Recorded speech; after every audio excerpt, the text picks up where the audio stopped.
y Marcelo en Radio Show de Chajarí. ¿Nos escuchás? Hola, ¿qué tal? ¿Cómo estás? Marcelo, Miriam, Paula. Bien, buenas tardes. Bien, muy contento de poder charlar con vos. Muchas gracias.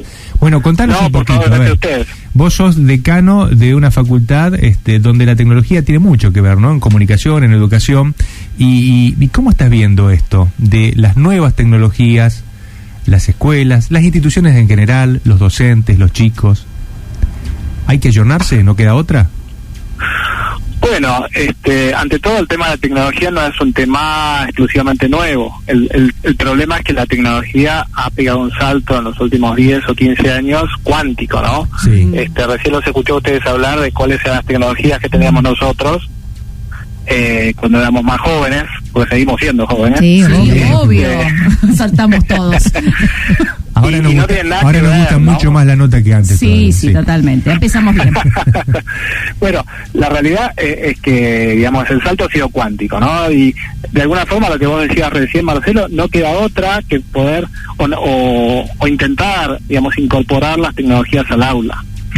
Creo que el problema no es ese, sino es cómo nosotros hacemos eso. Porque la realidad es que la mayor parte de los chicos y de los no tan chicos utilizan la tecnología casi exclusivamente para fines lúdicos, o sea, para jugar, para divertirse, entretenerse. Los grandes también, yo también. Digamos, yo no uso TikTok para aprender. O si lo hago de manera colateral porque me encontré con un contenido interesante. La verdad que la función hasta ahora de las plataformas es más de juego, de diversión. Y el desafío es justamente cómo incorporarlas a la aula. El año pasado, Máximo, fue una prueba de ida y de vuelta, de fracasos y de éxitos, ¿no? A partir de lo que todos conocemos, que es el contexto de la pandemia, y en muchas cuestiones la escuela o los docentes quedaron tecleando, ¿no? De alguna manera. Sí, te diría que todos quedamos tecleando en algún punto, Sí. y afectó especialmente a la educación, ¿no? Yo creo que, digamos, la pandemia, con todo lo malo que tuvo o tiene, digamos, también implicó algunas oportunidades para la educación. Primero, digamos, de naturalizar y acercarnos a algo que veníamos diciendo, pero haciendo poco. Cuando vos hablabas con alguien hace 2 o 3 años acerca de la educación a distancia o la educación online, todo el mundo hablaba muy bien, pero luego muy poca gente lo implementaba. Muy pocas instituciones lo hacían. Hoy es una necesidad, y creo yo que desde la necesidad va a emerger un nuevo modelo en el mundo, no solo acá, ¿no? Que va a tener que ver con el modelo híbrido, en donde, digamos, parte de nuestra educación va a ser a distancia y otra parte, en la medida de lo posible, va a ser presencial. Uh-huh. ¿Y te la imaginás ya? Vos que estás en la universidad, ¿ves equipos que estén trabajando en esto y que estén trabajando con éxito? Sí. Hay en el mercado educativo y sobre todo en la educación superior algunas experiencias ya, pero eran menores. Creo que ya la mayoría de las casas de estudio están pensando en eso. Nosotros en particular estamos ya pensando cómo directamente algunos posgrados van a ser casi enteramente a distancia. Y grado, bueno, el tema de cuando vos, una carrera universitaria tiene sus particularidades, porque hay una necesidad de presencia también. Digamos, un chico joven o un joven que empieza a los 18 o 19 años precisa, digamos, de la presencia física, porque no es solamente una cuestión de contenido. Digamos, el contenido se puede incorporar a través de Zoom, de Google Classroom, de lo que sea, digamos, de Word, de un PDF, pero, digamos, la explicación, la orientación, el contacto, bueno, va por otro lado, ¿no? Exacto. Así que vamos a ir a un modelo híbrido, seguramente. Claro, bueno, y hablando de este modelo híbrido y que aparentemente es lo que viene o lo que vino para quedarse, tal vez, Máximo, ¿qué análisis haces de aquel momento en que, no recuerdo bien la fecha, pero aproximadamente 10 años será cuando aparecen las primeras computadoras del gobierno, las netbooks para los alumnos? Había mucha resistencia, y yo recuerdo que estábamos al aire, que hacíamos notas, y en realidad había bastante resistencia por parte de algunos docentes, ¿no? Como que les iba a costar mucho y demás. A esta realidad que hoy nos toca y que nos supera de a ratos, ¿qué análisis haces? El que no se ayorna queda afuera. El plan Conectar Igualdad. El Conectar Igualdad, exactamente. Bueno, hay dos cosas sobre eso, o tres. Primero, que ese proyecto en realidad fue el proyecto de Nicolás Negroponte, que es el gran divulgador de la tecnología, que escribió el famoso libro en los 90, Ser Digital, del Instituto de Tecnología de Massachusetts, desde el MIT, en el Media Lab, y que, digamos, proponía que a nivel global todo chico tuviera una notebook. De ahí surge la idea de $1 por notebook, y bueno, acá salió un poco más, pero digamos, cada chico, digamos, que estudiara tuviera un equipo PC o un equipo portátil. Como concepto, digamos, me parece que está bien, me parece que es una manera de que chicos que de ninguna otra forma habían podido acceder a un equipo portable lo pudieron hacer. Creo que esa es la parte positiva de Conectar Igualdad. Si mis impuestos van para que una persona que de bajos recursos pueda tener la posibilidad de tener un equipo portátil y hacer un uso pedagógico y lúdico también de eso, yo la verdad que lo pago con gusto. Digamos, ahora, hay una reflexión segunda que es ¿para qué usamos eso, no? O cómo fue utilizado, digamos. Que sería el aspecto, digamos, que yo le pongo un signo de pregunta. Porque, digamos, sabemos perfectamente que la educación o el hecho educativo no es tecnología nada más. Como vos tenés una PC que puede manejar un satélite, ¿sí? Hoy una PC gamer, por ejemplo, de alta capacidad, de alto rendimiento, pueden manejar un satélite y el solo hecho de tenerla en el living de tu casa o en tu habitación no significa que aprendas algo. Hay otras estrategias, otros procesos. No hay que caer en un determinismo tecnológico, digamos, sino que... Totalmente de acuerdo, totalmente de acuerdo. La tecnología por sí misma, sí. Y después, bueno, estaban los famosos las famosas cosas alocadas de otras épocas en donde se mandaban PCs a escuelas rurales que no tenían electricidad, ¿no? Y era la manifestación más clara del determinismo tecnológico. Los 90 fueron muy fructíferos en eso. Sí. Exactamente, fue esa época, muy buena memoria, fue esa época. Pero digo, me parece que está buenísimo el plan Conectar Igualdad y me parece que tenemos que después ver a la luz de los resultados para qué se usó. Simplemente eso. Bueno, justo pensando en Conectar Igualdad y en estas cuestiones que a veces son como gestiones de gobierno que cuando cambian de color político no se continúan, y la pandemia que nos empuja a la tecnología, de no haber sido por la pandemia, Argentina, ¿cuánto hubiera tardado en incorporar la virtualidad a la educación? ¿Mucho más tiempo? Yo creo que sí, yo creo que el mundo iba igual en esa línea. Si vos te fijabas en los indicadores de carreras a distancia, era el 10 o no, como máximo el 20% a nivel global de lo que era la educación superior, ¿no? Y mucho menos en la educación primaria y secundaria. Prácticamente ni se utilizaba.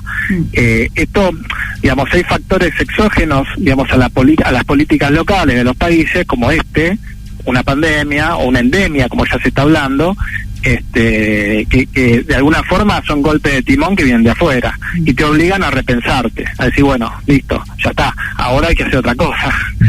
Y eso en algún punto es bueno, porque nos saca, digamos, del paradigma de la política o del localismo, ¿no? Y nos obliga de alguna forma a evolucionar. Creo que ese es un aspecto, digamos, no sé si positivo, pero que colabora. ¿Cómo ves el tema del rol de las empresas, el interés de las empresas en estas cuestiones? Pienso en Google, pienso que ahora en TIC+, se ha unido a Google y que, bueno, están promocionando una plataforma que aparentemente va a ser muy potente, y esta especie de, no diría la palabra intromisión, pero sí de un jugador que pisa más fuerte hoy en la educación a partir de tentar el poder de tener la tecnología. Y sí, bueno, si vos te fijás en la historia, a lo largo de la historia siempre hubo digamos, una plataforma que concentró el poder. En su momento surge el concepto de cuarto poder con el periodismo porque estaba concentrando ese poder que se trasladó desde el estamento monárquico hacia la sociedad civil y los medios de comunicación, ¿no? Por lo cual hoy tampoco nos llama la atención que empresas como Google concentren el poder. Y esto lleva un debate, que ustedes como periodistas lo saben, que se estaba dando antes de la pandemia. Y sobre una cuestión muy puntual, en la publicidad. Google estaba controlando el flujo publicitario a nivel global. Y las plataformas de producción de contenido también. Y había todo un gran debate acerca de cómo se producían las noticias, cómo las personas se encontraban con las noticias, si era a través de las redes sociales. finalmente tenía, entre comillas, la manija, digamos, del negocio publicitario y la dinámica de la producción de noticias. Todo esto se vuelve a tocar con la pandemia, y va a haber, sí, jugadores que van a tener más influencia. Yo creo que estamos, digamos, el Estado de su rol de formador y las entidades privadas formadoras estamos de alguna forma desafiados y obligados a no negar eso. Es decir, bueno, es parte de nuestra realidad cómo nos integramos de la mejor forma posible. En todo caso habrá que negociar espacios, negociar poderes, influencias y ver, ¿no? Hay una vieja frase, no me la acuerdo exactamente, pero más o menos dice así: damos contenidos del siglo XIX con docentes del XX y con alumnos del XXI, ¿no? Y la pregunta es: ¿cómo deberían formatearse o reformatearse o repensarse los institutos de formación docente a la hora de tratar de acortar esa brecha generacional que siempre se da entre la tecnología y los diferentes grupos etarios? Bueno, yo realmente, por ejemplo, todo lo que es el Infod, ¿no? O los institutos de formación docente y todo lo que son las jurisdicciones y departamentos que tiene que ver con la educación pública, ¿no? Si bien yo no soy un experto, sospecho que, digamos, hay que, por un lado, dejar de lado la política, aunque siempre atraviesa demasiado al ámbito educativo público de los gobiernos. No pasa solo en Argentina, pasa en toda América Latina, y empezar a pensar más pragmáticamente. Se trabaja mucho, sé que se trabaja mucho, que digamos las direcciones regionales, locales, los institutos de formación docente intentan ayornarse, hay debates, se generan documentos, pero falta en la implementación, ¿no? Falta en la implementación. Hay que trabajar mucho en la implementación de políticas públicas más alineadas a todo lo que estamos hablando. Lo cual, en algún punto, significa suspender la cuestión más política y partidista y enfocarse más en la práctica concreta de la educación, ¿no? Y las necesidades locales de cada comunidad. Mira, te iba a llevar a la otra cuestión, a la de la comunicación, más que de la educación, y el tema de las fake news, ¿no? Porque todos somos pasibles de caer en alguna de... Es más, nos pasó estando al aire hace pocos días, bueno, de repetir alguna noticia que, si bien no traía grandes consecuencias, más allá de, bueno, haber dicho que alguna persona había fallecido, después tuvimos que aclarar, sí lo vemos en la intencionalidad político-partidaria, ¿no? A ese sentido y a ese lugar te quería llevar. ¿Qué análisis haces del uso de las redes y las fake news con toda intención? Bueno, por algo Humberto Eco estaba muy en contra de las redes sociales. Pero bueno, es una realidad, digamos, que no se puede esconder. Yo creo que hoy más que nunca el periodista es imprescindible, digamos, y no es por defender nuestra profesión, sino es por una cuestión muy concreta. Demasiada información es igual a ninguna información. Entonces, alguien idóneo, capacitado, que desarrolle una subjetividad responsable, porque ya sabemos que la objetividad pura no existe, es un ideal. Entonces, que subjetivamente y responsablemente ayude al usuario, al navegante, a transitar los ríos de la información, que parecen eternos, ¿no? Y decirle, bueno, esto es una información de calidad superior, esta es una información de calidad media y esta es una información de calidad baja, y yo te ofrezco esto. Y que de esa forma el usuario fuentes chequeadas, elegir. Digamos, fuentes chequeadas. Bueno, claro, yo me acuerdo cuando trabajaba en un diario importante de nivel nacional, había en la reunión donde se hacía la reunión de Blanco, la sala de Blanco, un cartel que decía una información debe estar chequeada por 3 fuentes no relacionadas entre sí. Eso es casi imposible ahora, digamos, con la velocidad de las cosas. Pero digo, si bien no se puede llegar a eso, a chequear todo de una manera perfecta, por lo menos que el periodista pueda ofrecer desde su mirada algo profesional, algo pensado desde la profesión, y darle las mejores herramientas para elegir. Porque en el fondo, digamos, la democracia se trata de eso, de poder elegir en base a la mejor información posible. Hay que recuperar el valor democrático del periodismo y dejar el valor partidista, ¿no? Porque nosotros a veces también tomamos partido. Sí, eso te iba a decir, también atraviesa al periodismo y a los periodistas. Hablando política, ¿no? de la subjetividad, claro, justamente, ¿no? Somos sujetos, ¿no? Es imposible salir de ahí. Sí, claro. Exacto. Máximo, como siempre le decimos a los invitados o a los entrevistados con los que nos gusta hablar, vos perdiste, porque a partir de ahora nosotros cada tanto te vamos a estar invitando a charlar, así que muchísimas gracias por este primer contacto. No, por favor. Yo voy a estar a disposición cuando quieran. Para mí es un placer haber estado conversando con ustedes este ratito. Bueno, igualmente para nosotros. Gracias. Muchas gracias y que tengas una linda tarde. Un gran abrazo. Chau, gracias. Ahí estaba Máximo Paz, decano de la Facultad de Ciencias Sociales de la Educación.